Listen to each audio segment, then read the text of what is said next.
ग्रामवासी इस बारे में सहयोग करें। सरकार का पैसा आ रहा है, गांव में जोड़ बनेंगे, इसमें सहयोग करें।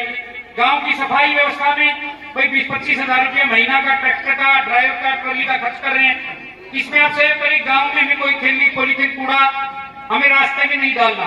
एक साल में आपको गांव की बड़ी स्थिति आपको बात करेंगे इस बारे में। हम जल्दी एक गांव की पंचायत करने वाले। एक बार जोरदार करतल ध्वनि के साथ आप अभिनंदन करेंगे। अभी हमारे स्वागत की कड़ी में आज की इस महिला ग्रामोत्सव के मुख्य अतिथि हमारे गांव डिगरेता के परिवार के सदस्य, सभी के सदस्य, ना कि हमारे सदस्य, पूरे गांव डिगरेता के हमारे अभिन्न साथी सुनाराम ट्रस्ट के चेयरमैन श्री संदीप बालरा का अभिनंदन करेंगे, स्वागत करेंगे। देखिए आप, जब भी हम गांव में इनको याद करते हैं हमारे बीच उपस्थित रहते हैं। सभी से मैं निवेदन कर रहा हूं, जो भी आप सुनाराम ट्रस्ट के चेयरमैन हैं, आप दिल्ली में, भोपाल में, बेंगलोर में, चंडीगढ़ में, जयपुर में द IAS हब के नाम से कोचिंग संस्थान का निर्देशन कर रहे हैं। आपके कोचिंग संस्थान से गत वर्ष भी काफी संख्या में लोग विद्यार्थी IAS के लिए चुने गए थे। अब की बार भी आपकी संस्था का श्रेष्ठ परिणाम रहा है। हम आप सबका गांव डिगोता में पहुंचने का राम लखन जी के मित्र हैं आनंद जी।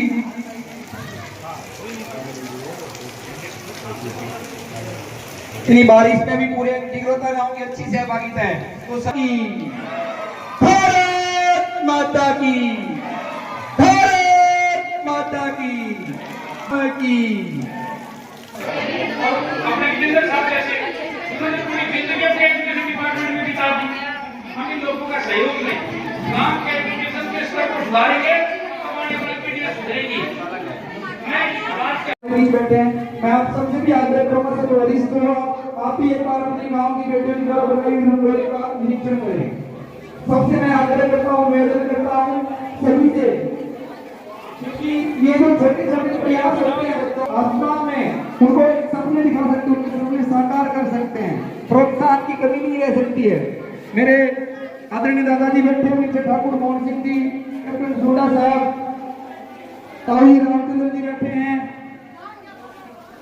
प्रेमलाल ताऊ जी बैठे हैं, सभी से मेरा निवेदन है।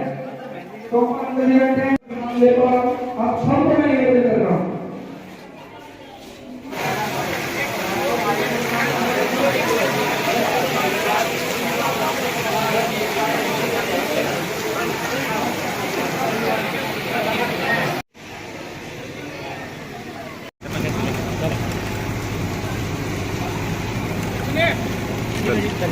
तो बताएं, आज जो कार्यक्रम हुआ है स्कूल के अंदर, आपके गांव के स्कूल के अंदर, कैसा कार्यक्रम था, क्या कार्यक्रम था, बताएं। सबसे पहले तो आप सभी को राम राम है मेरा। आज का जो कार्यक्रम है हमारा हरियाणा उदय ग्रामोत्सव, इसे महिलाओं की भागीदारी के लिए ये हमारी सरकार के द्वारा किया गया है कार्यक्रम। इसके तहत ये कि हमारी महिलाएं हैं, माताएं, बहनें हैं, उनकी हमारे समाज में कैसे भागीदारी बढ़े और हमारे समाज के उत्थान के लिए उनका कैसे वो अपना योगदान दे। जी अभिषेक जी, आपके गांव घर में ये प्रोग्राम था, शानदार कार्यक्रम रहा, बारिश भी आ रही थी फिर भी लोग डटे रहे, क्या कहेंगे?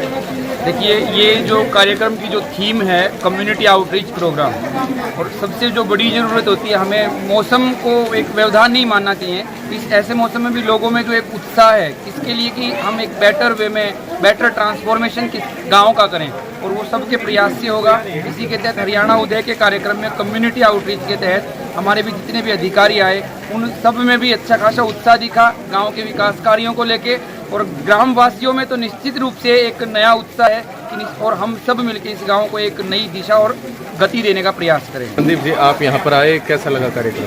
अच्छी पहल है सरकार की, इस तरह के कार्यक्रम होते रहने चाहिए। तो लोग आपस में मिल बैठ लेते हैं, बातचीत हो जाती है, सरपंच को भी एक प्लेटफॉर्म मिलता है कि वो अपने विकास का विजन जो है लोगों के सामने रख सके और लोगों से सहयोग की अपील कर सके। अच्छा कार्यक्रम था, मौसम का थोड़ा व्यवधान रहा, लेकिन आप देख सकते हैं अभी भी लोग जिस संख्या में यहाँ डटे हुए हैं, उससे पता चलता है कि गांव एकजुट है और पूर्ण रूप से इस कार्यक्रम को सफल बनाया गया है। जी नमस्कार जी, आप कौन से गांव से सरपंच?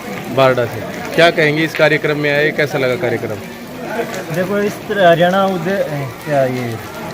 उद्योग ग्रामोत्सव कार्यक्रम है, बहुत अच्छा कार्यक्रम है। इस तरह के कार्यक्रम होते रहने चाहिए। इससे क्या है, समाज में लोगों को ग्रामीण क्षेत्र में शिक्षा में बढ़ावा मिलता है और ग्रामीण क्षेत्र में क्या लोगों को आगे बढ़ने का मौका मिलता है। शिक्षा के प्रति कुछ अच्छी चीज़ें बताई जाती हैं। और अभी जो फिलहाल सरपंच है, ये काफ़ी अच्छे एजुकेटेड सरपंच है गाँव डिगरौता की, इन्होंने हमें भी इन्वाइट किया, ये बहुत अच्छा है। और ये आगे जो खुद ऐसे सरपंच जो खुद पढ़े लिखे हैं, तो ये आगे समाज को और पढ़ा लिखा करके वो करेंगे। अगर आप शिक्षा के क्षेत्र में क्या आगे बढ़ा रहे हो तो और बाकी का अपने आप मतलब पूरा विकास हो जा रहा है। सबसे मेन फोकस है, अगर लाइफ में किसी समाज में किसी चीज़ पे है तो शिक्षा पे डालना चाहिए। शिक्षा में आगे पढ़ लिख कर कुछ अच्छे बन सकते हो तो आप अपने समाज का, खुद का, किसी का भी भला कर सकते हो। अगर आप शिक्षा में अगर पीछे रह गए हो तो आप कहीं भी आगे के समाज में आने वाले टाइम में कहीं कुछ बोल नहीं सकते, कहीं किसी लायक नहीं रह सकते। श्री जी, आज यहाँ पर कार्यक्रम हुआ, काफ़ी शानदार कार्यक्रम था, लेकिन गांव के विकास कार्यों की अगर बात करें तो क्या क्या विकास कार्य हुए पिछले 6 महीने के अंदर और क्या संभावित विकास कार्य होंगे? इसमें पूरे गांव का बड़ा अच्छा सहयोग है। सबसे पहले 2 नवंबर को चुनाव का जो ही निर्णय आया था, उसके तुरंत बाद हमने गांव को एक ट्रैक्टर, ट्राली, एक टैंकर, मशीनें गांव की साफ़ सफाई के लिए हमने गिफ्ट की हैं। निःशुल्क रूप से रोज़ाना वो प्रतिदिन गांव की साफ़ सफाई के लिए घूमती हैं। उसके बाद हमने 2 महीने के अंदर जो भी सहयोग अधिकारियों का भी लिया, उसमें MP साहब का भी सहयोग विशेष रहा, चौधरी धर्मवीर जी का भी रहा। उसमें एक हमने हेल्थ सब सेंटर की मंजूरी ली, उसमें हमारा स्टाफ भी आ चुका है। उसके बाद एक हमने पार्क का टेंडर हो चुका है, अभी लगभग 16 लाख रुपए का टेंडर पार्क का हुआ है। वो काम हमारा निर्माणाधीन काम शुरू हो गया है। एक पाठशाला, उसकी रिपेयरिंग का काम भी 12,87,000 रुपये का टेंडर लगा हुआ उसका भी। उसके बाद एक अम्बेडकर भवन हमारा मंजूर हो चुका है। विलेज नॉलेज सेंटर लगभग 68 लाख रुपए की ग्रांट है, उसकी हमारी फिजिबिलिटी, मंजूरी, सारी चीज़ें हो चुकी हैं। उसका आने वाले 1 महीने के अंदर अंदर हमारा लगभग टेंडर लग जाएगा। तो एक बड़ा भव्य और शानदार भवन 1 एकड़ ज़मीन में बन के तैयार हो जाएगा। इसके अतिरिक्त हमने 4 जोड़ों की नहर से जोड़ने के लिए हमें मंजूरी मिल चुकी है, उसका पैसा भी हमारे खाते में आ चुका है। इस तरीके से हमने लगभग 100 के करीबन काम है। जो कुछ काम ऐसे थे जो बिना सरकारी सहायता के होने वाले थे, जैसे गांव की साफ़ सफाई की बात है, चाहे पानी की निकासी की बात है, स्कूल के विद्यालय की प्रबंधन की बात है, वो काम भी हमने किए हैं। गांव में एक अच्छी नस्ल का मुर्रा नस्ल संवर्धन के लिए एक बड़ा शानदार 2.25 लाख रुपए का एक झोटा भी लेके आए थे। गांव में आवारा पशुओं की बड़ी दिक्कतें थी, गांव के लोगों का सहयोग लेकर के वो भी हमने गौशाला में भिजवाए। परमिशन लेकर के गांव में बंदरों का बड़ा आतंक था, वो भी हमने उनकी जगह पे उनको छुड़वाया। तो इस तरीके से गांव के सहयोग से काफ़ी काम हमारे जो पाइपलाइन में हैं, काम मंजूरी की तरफ हैं। जैसे कम्युनिटी सेंटर हमारा मंजूर हो चुका है। 4 एकड़ में गांव में एक व्यायामशाला की हमारी मंजूरी हो चुकी है। आने वाले लगभग 6 महीने के दौरान लगभग वो भी तैयार हो जाएगा। एक महिला सांस्कृतिक केंद्र भी की मंजूरी मिल चुकी है। एक इंडोर जिम की भी मंजूरी मिल चुकी है। एक ई-लाइब्रेरी जो हरियाणा सरकार की एक बड़ी नई स्कीम है, उसकी मंजूरी भी हमें मिल चुकी है। तो इस प्रकार से लगभग हमारे 14 काम ऐसे बड़े जो काम हैं, जो पिछले 40 सालों में भी रिकॉर्ड काम होंगे, उनकी मंजूरी मिल चुकी है या वो प्रोग्रेस में है। तो इस प्रकार से सभी के गांव के लोगों के सहयोग से इतने काम करवाए जा रहे हैं, तो क्या सारा जो जितने भी प्राइज होते हैं, निर्मल ग्राम, स्वच्छ ग्राम, आदर्श ग्राम, ये सारे अवार्ड जीतने का प्रयास है? वो प्रयास तो है, वो सब गांव के लोगों के सहयोग से संभव है। इच्छा है कि 5 साल बाद गांव का नक्शा बदले। गांव में बड़ी दिक्कतें होती थी, जैसे नरेगा का काम में हमने बड़ी कोशिश करने के बाद काम शुरू किया था। 5-7 लोग आए क्योंकि बड़ी सख्त मिट्टी थी, लेकिन हमने उन लोगों को सुविधाएं दी, उस मिट्टी को गिल्ला करने से, ट्रैक्टर का पंप वगैरह लगा करके। तो अब उसी नरेगा में लगभग हमारे पास 129 लोग काम कर रहे हैं। अच्छा, तो एक मुख्यतः जल निकासी वाली प्रॉब्लम थी। जल निकासी का जैसे ग्रे वाटर मैनेजमेंट एक स्कीम है, उसमें अपने गांव का चयन हुआ है, अपने गांव की वो मंजूरी भी मिल चुकी है, जिससे पूरे गांव की नालियां नहीं बनेंगी। पूरे गांव का जो पानी का लेवल, वाटर लेवल कहाँ जाएगा, वो 3 पॉइंट सिस्टम के माध्यम से गांव की आने वाले 3 महीने के दौरान गांव की पानी की जो निकासी की व्यवस्था है वो सुचारू रूप से ठीक हो जाएगी। जी ठीक है सर, धन्यवाद बहुत बहुत। ऐसा ये मैं जो सब बातें गांव के सहयोग से कह रहा हूँ, गांव के सभी लोगों का बड़ा अच्छा सहयोग मिल रहा है। ऊपर हम ठीक है तो अधिकारियों का भी बड़ा अच्छा सहयोग मिल रहा है, और आप जैसे लोग हमारी बातों को लोगों के साथ पहुँचाने के लिए कर रहे हैं, तो इससे हमें प्रेरणा और नई ऊर्जा और नई शक्ति मिलती है। इसके लिए हम आपके चैनल का भी बहुत बहुत आभार व्यक्त करते हैं किस प्रकार से नई नई बातों से हमें आप रूबरू करवाते हैं। Thank you.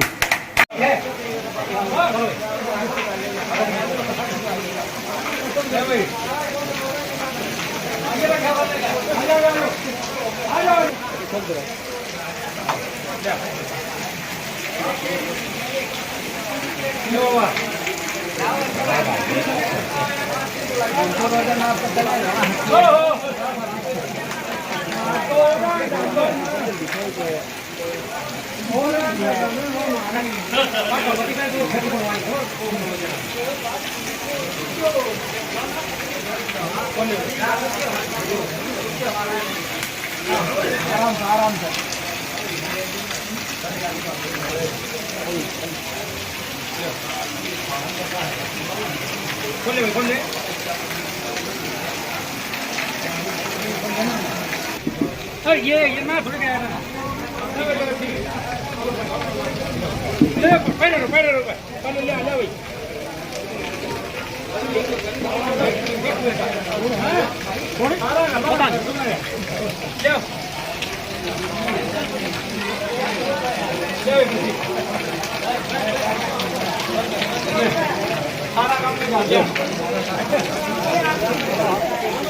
भाई साहब एडीसी ऑफिस से हैं ईश्वर जी। मैडम ने पूछ रहे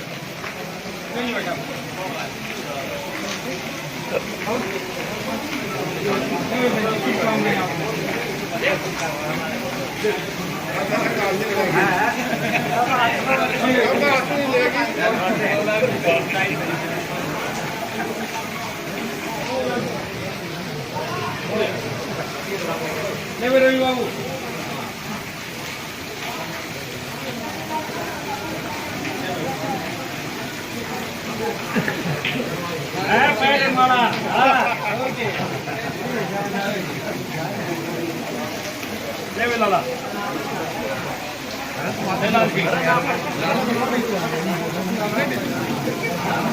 ले बंदे भाई